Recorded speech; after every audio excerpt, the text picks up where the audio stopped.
All right, we got an update here on where we're at with Fordzilla before the Sugar Creek race, Outlaw. Last time I talked to you guys, we were working on trying to seal up. We had some exhaust port coolant leaks. What happens when you get extreme with your CNC porting on factory heads because of casting flaws. And we pushed the machine hard. Got it warmer than it's ever warmed. So is what happened is it probably pressurized the system, which this motor has never been pressurized before because it's never been worked that hard. And those little, that thin metal couldn't hold. So it lost, it's able to hold pressure, and it cracked or popped out little tiny pinholes, which allowed coolant to flow out the exhaust. And yeah, and then of course when it sat, coolant would run out and fall out the plugs, or had the possibility of causing engine damage. So we had to take care of it. Anyway, I told you guys what we were planning on doing. We did all that. And what happened is we had 3 holes out of the 4 cylinders on the driver's side. What happened is we did our fix like we planned to. Well, it fixed 2 of them. And the third one, as soon as we got the pressure up to 12 pounds, the third one, which was the biggest, that one let loose, popped that section right out. So we went back in, and we actually took regular JB Weld and we packed it in there. And then we put the high temp over top. So we created, in essence, like a mushroom in there to fill that big void, and then put the high temp over top to protect it. So do I know if that's going to work? No idea. But we have plan A is that. Plan B is we're running what I told you about my uncle that's a super smart or whatever, that product that you put in brand new radiators, and every radiator that is made to seal them up and flow in the system at all times. We're running that in there. That's plan B. Plan C is we have some seal type stuff, you know, that you get from your auto parts store that goes into the system. We'll have that with us. And then we did a couple other tricks. The motor doesn't get that hot because in normal racing circumstances like we're doing, because we're not pushing it like we did at Neilsville, where we're running over and over. We basically ran 15 gallons of fuel almost nonstop without the motor. So we also put a different cap on here to eliminate all pressure. Basically, all this cap is, it doesn't even have a seal on it. All this cap is to hold coolant in you know, from splashing out. Yeah. So we should be able, oh yeah, we don't have any coolant in there. We only have water. So if we have to, we can just keep refilling. You see in my prep here, we did fill up some gallon jugs of just regular water to bring with. So we got all that. We got our nitrogen tank to charge our shocks if we want to make an adjustment with spring rate. That's my tool pouch, my tool bag right there. That's got impact and all kinds of your regular essential tools. And we have our tote here as a helmet, you know, shoes and race suit in. It's kind of a standard for when we go to an outlaw race. What we do to be able to afford this is on all our outlaw races, because Jeremiah Strauss, Window Liquor, Danica, and Salty Heifer, the PFU racing team, we ride with them. We all ride together. That allows us to, and Jim Burmeister and Brody Burmeister, we all ride together, and we split fuel between the 3 of us. And what happens is that makes it, you know, well, obviously way cheaper. Jeremiah takes his rig and trailer, and we're able to put 3 buggies in that. So that's a huge help, obviously. So we'll put this in the back of this dump trailer right there. I throw all my gear in the back seat. My daughter Lily crawls in, and we'll drive an hour over to Jeremiah's house. Once we get over there, we'll load everything up, and then Jeremiah's an animal. He almost always drives straight through, which is crazy. He loves the sport more than anything. But he'll drive all the way through till we get there, and then his semi setup is pretty cool. It's got a shower and a bathroom in it, and and there's 2 bunks up in the front, and then there's a couch that flips down, and then Jim usually sleeps on the floor. He has a nice pad that for comfort, and that keeps him comfortable. And then the girls, I guess, this weekend are going to sleep in the trailer. So we're excited because we shouldn't have to worry about heat any longer down south. Now it's warm, and if anything, a fan is a big deal for us. So obviously over there, you see that's my setup with the semi and the trailer.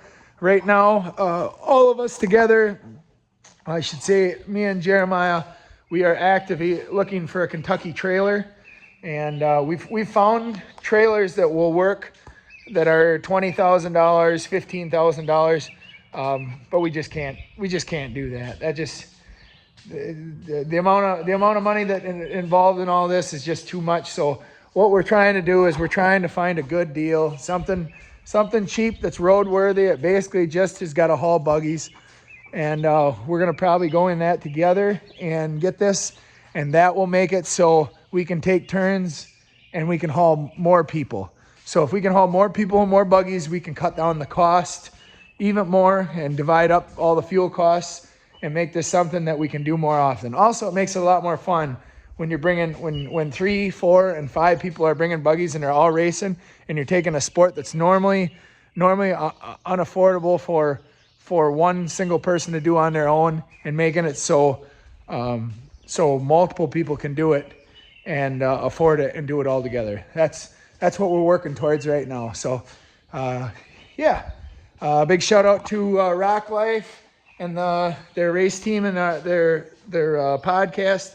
I appreciate them talking about me and making my name known. I love their stuff, and it's really awesome what they do and how they bring people to the sport and give them the info. That's same deal as what I'm doing here. So anyway, that's our plan. Our goal is to race this weekend at Fritz, hopefully win or get through it, do good, not have any more serious issues. Then we actually have a race every single weekend this whole month. Then next weekend is Dresser. We're gonna race there. Hopefully get through those 2 weekends on this motor the way it's set up with this issue. Then Andy, the guy that's working on this other motor that I bought that we had trouble with the cam there, can pins, that's supposed to be done, and then we'll jump into that. We'll change that out, and then get David on the phone and get that tuned in, and then hopefully that'll be our last motor swap for a while, and we'll be able to count on that motor, and it'll be reliable and tough and rev high, and actually that motor even makes more power than this one. Same story. Every motor makes more power, right? We'll go with that until our big one that we've been waiting for almost a year shows up from John Casey. So that's kind of it. A little bit more information to show you is that we, in order to keep these things coming, all these parts here, these are all common parts that we use or have to have on hand when we do maintenance or change a motor or anything like that. Gaskets, your valve cover seals, your exhaust gaskets, diff cover bolts, just randomly our knuckle bolts. We break those when we take extreme hits. Our exhaust O2 sensors, just all kinds of that stuff that you gotta have. So when you buy that stuff, obviously you buy in bulk and you try and get good deals on it, because you're using it on a regular basis. And I gotta stress that this stuff, racing, obviously it does not make you money, but you love to do it so much that if you're gonna invest your time and do it at this level, everything you do, you try and work down the costs. So that's what we do. We do have many sponsors. RCV is a big one. They help us a lot. Their product is, as far as I'm concerned, it's the best in the world. There's nobody that's even comparable. We run their axles in everything. And if you have ever watched any videos or looked up my name on YouTube or Fordzilla on YouTube, you will see that it's absolutely unbelievable that this thing has never had an axle failure. And so we will continue running their product, as I believe it is the best. And there is nobody that's even close to them. Same with Mira Safety. They help us a lot. We run their neck restraint system, and it's cutting edge, state of the art. It has a shock absorber in it. Everybody that's on the fence, I believe this product is single-handedly the best as well. It is so past what the Hans device is.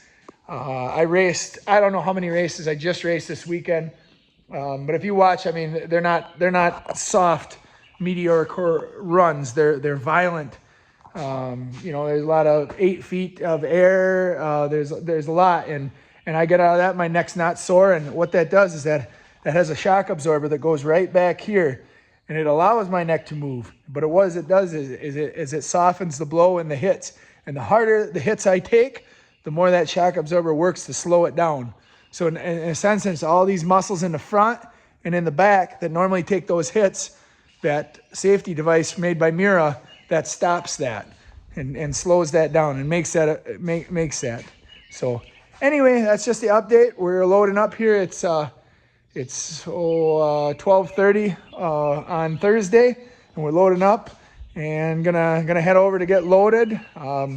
Another thing that I should mention is, how do I do this with my business? How do I keep things rolling? Well, this is my business board here. This has all my jobs that are going or starting or coming. We prioritize customers that have to hit certain timelines, and I just make sure that those guys get taken care of. And then littler jobs, you know, driveways, aprons, sidewalks, stuff like that's simple, that don't need a ton of planning and procedure, is what we do is we put those at the end of the week, either when I'm going to be gone or in areas that we can take care of them and do a good job, so it doesn't affect the race schedule. Basically works together with everybody. So that's where all our equipment and guys and everything that's all gone right now, they're all doing one of those jobs right now. And yesterday we finished the hard one. We finished a massive 108 by 60 job that wasn't too far away, but we sat and poured that and got it all done. It turned out amazing, and stress life is good, right? So we're on to the next challenge. Hopefully we go down to Fritz's and we win this race. So that's our goal, and if not, is to figure out a way to do it better and faster, and hopefully we can do it and not spend so much money, so we can continue to do this more and more. All right, that's everything. See you guys later. I'll try and keep the updates coming as long as I got cool stuff to talk about that makes it fun. So all right, bye-bye.